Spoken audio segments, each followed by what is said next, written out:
Buenas noches, ingeniero. Mi nombre es Yadira Moyano. El día de hoy voy a realizar una exposición sobre lo que es la capacidad calorífica específica de un sistema termodinámico en base a una investigación documental. En este caso, mi sistema termodinámico es el conjunto de individualidades de etilenglicol. Las mismas se encuentran en un recipiente cerrado de 1 litro de refrigerante para autos, ocupando toda la capacidad del mismo en ese instante y sometido a condiciones estándar. Como ya se mencionó, se realiza una investigación documental, por lo que en mi caso, para la resolución de varios ejemplos que se van a presentar posteriormente,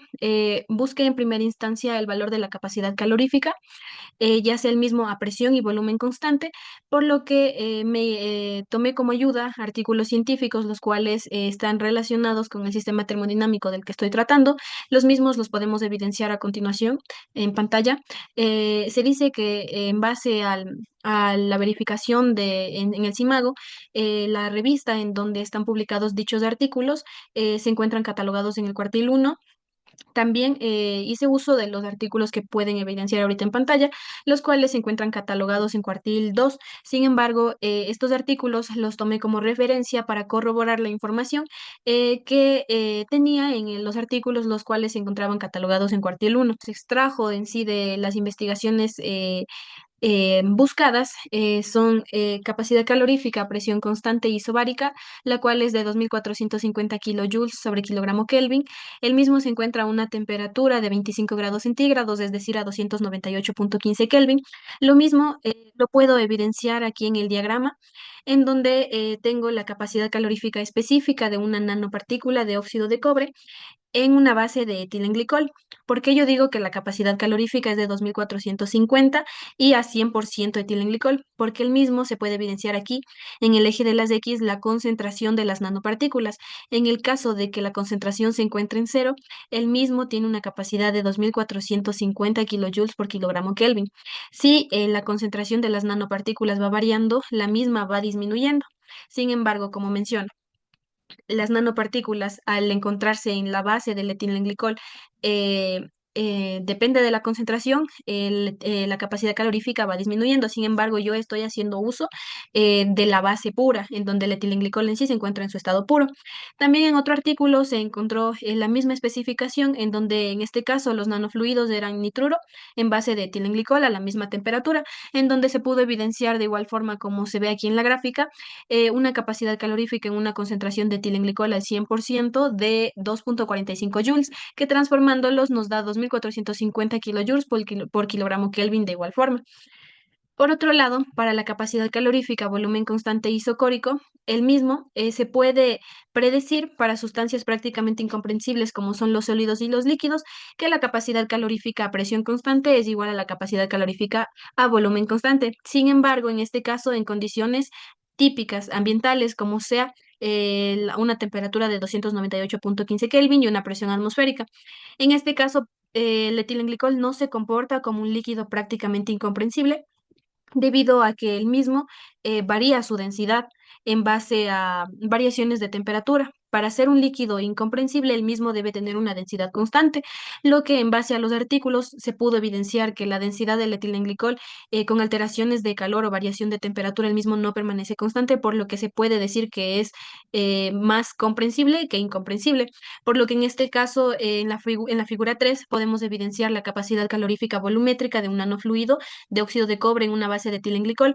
En este caso tenemos capacidad calorífica volumétrica, pero no es capacidad calorífica a volumen constante, por lo que haciendo uso de esa capacidad calorífica y de la densidad del fluido que es el etilenglicol, obtuve lo que es la capacidad calorífica a volumen constante, teniendo en cuenta que no voy a utilizar la relación que dice que la capacidad calorífica a presión constante es igual a la capacidad calorífica a volumen constante, debido a que el líquido no es incomprensible en su totalidad, por lo que obtuve la capacidad calorífica a volumen constante de dicha forma.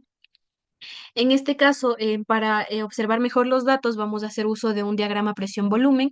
en donde el proceso cambie de estado. Es decir, en este caso el etilenglicol inicia en un estado líquido y queremos que el mismo cambie de estado, ya sea sólido o gaseoso. Por lo que para eso vamos a utilizar una ecuación de estado en la que la misma vincula todas las variables termodinámicas que el sistema tiene, como son presión, volumen y temperatura, permitiéndonos así predecir su comportamiento bajo diferentes condiciones. En este caso, para el inicio de la elaboración del diagrama se calculó un volumen inicial para el mismo hicimos uso de la densidad del etilenglicol y de una masa de 1 kilogramo, debido a que, como se mencionó, tenemos 1 litro de etilenglicol que es correspondiente a 1 kilogramo,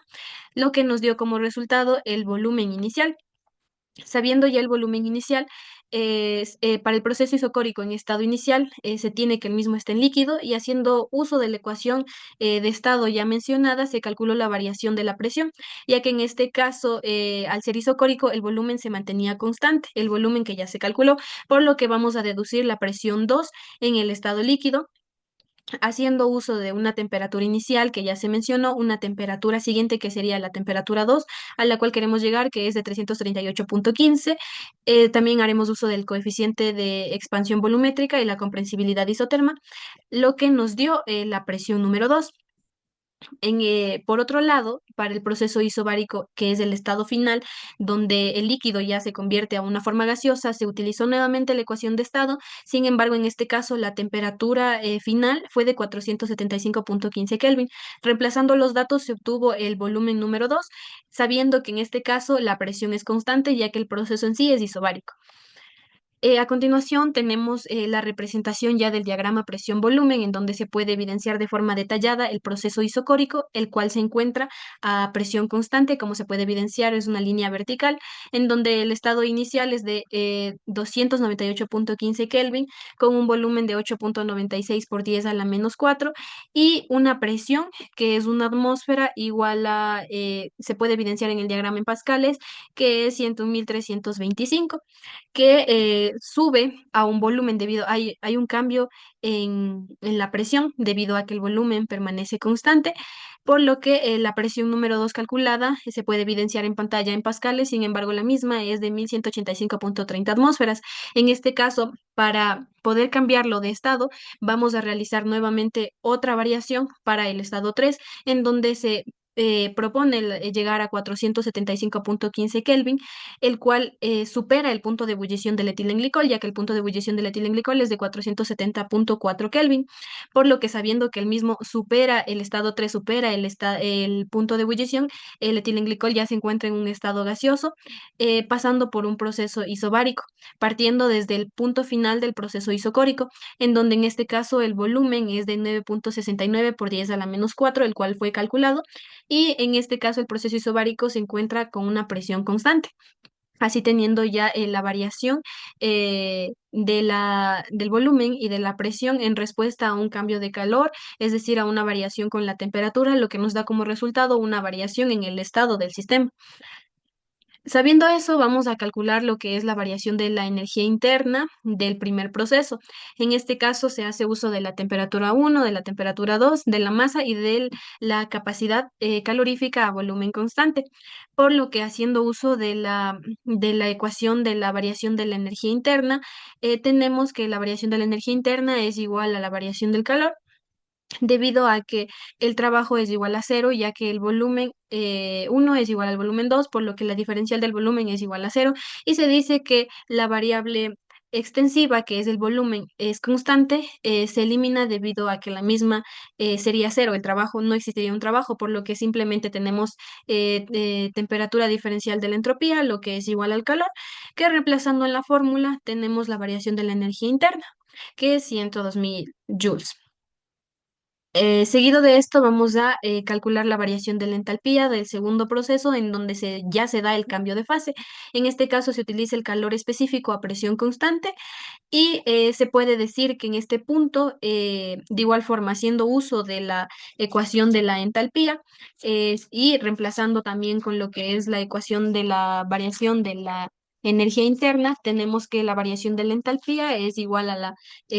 variación del calor, por lo que, reemplazando los datos, tenemos la variación de la entalpía, que es 335.650 joules. En este caso, donde el proceso, la presión es constante, el cambio de entalpía es igual al calor transferido, ya que se elimina de igual forma aquí, ya que la variable extensiva, que es la presión, es constante. Entonces se puede decir que este punto, el volumen diferencial de la presión se elimina de igual forma como en el caso anterior,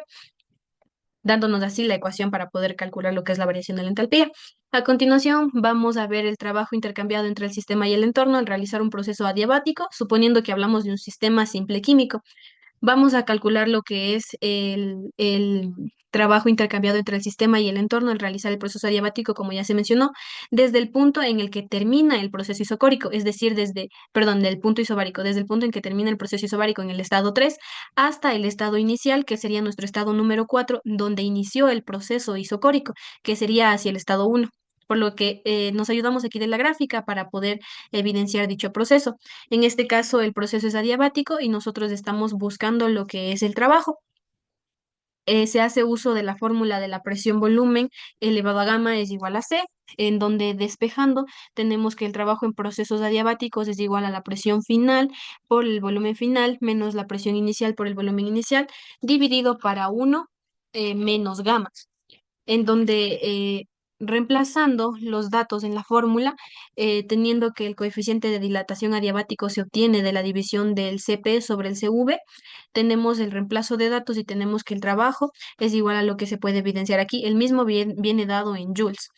También podemos mencionar que en sí un trabajo negativo en condiciones adiabáticas indica que el sistema está siendo comprimido como consecuencia de la variación de su temperatura y por ende este proceso nos da un incremento en lo que sería la energía interna.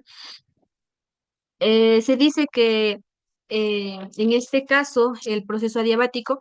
como ya mencioné, se calcula con el coeficiente de dilatación adiabático y está evaluado desde un estado inicial hasta un estado final. Y eso sería todo. Muchas gracias.